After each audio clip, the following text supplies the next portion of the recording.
The first large frame metallic cartridge revolver to be offered on the American market to widespread success was the Smith Wesson Model 3.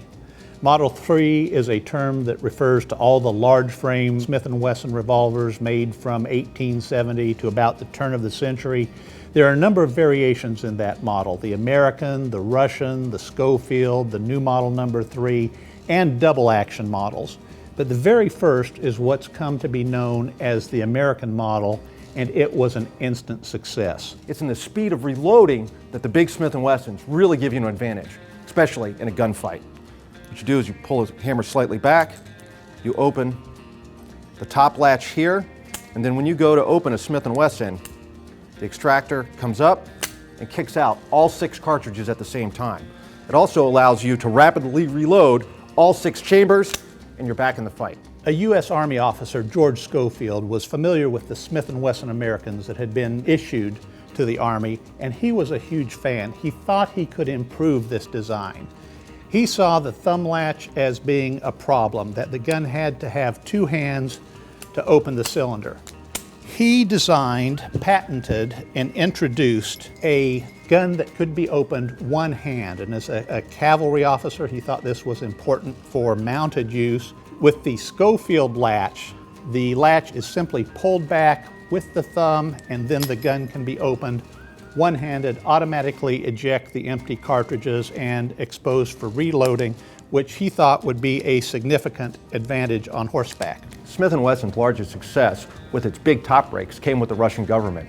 America was really a leader in manufacturing technology. They led off with the American system of manufacture and interchangeable parts. This was a very good gun, the Russian, and it was adopted by the Tsarist government in 1870. Literally tens of thousands of guns were made for the Russians, and they even made them themselves. The Smith & Wesson Russian kept that company in business.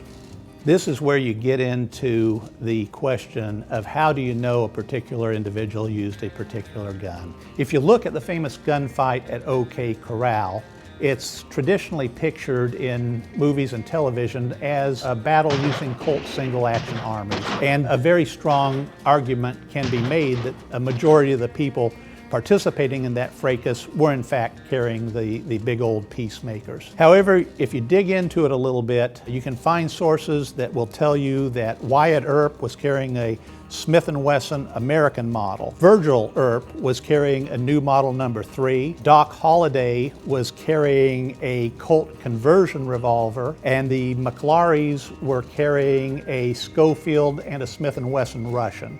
So it's very possible that the majority of the 6 guns actually used at the OK Corral were Smith & Wessons instead of Colts. In 1878, Smith & Wesson discontinued production of the American, Russian, and Schofield models and introduced their final top brake single action, the new model number 3. The new model number 3 was the perfection of the Smith & Wesson large frame top brake. They reduced the radical knuckle on the Russian model to a very manageable model and a grip frame that proved very popular. This basic grip configuration is still used on revolvers today. They had improved it mechanically. Turned out to be probably the most accurate revolver of the late 19th century, and it also gained a good following in the American West.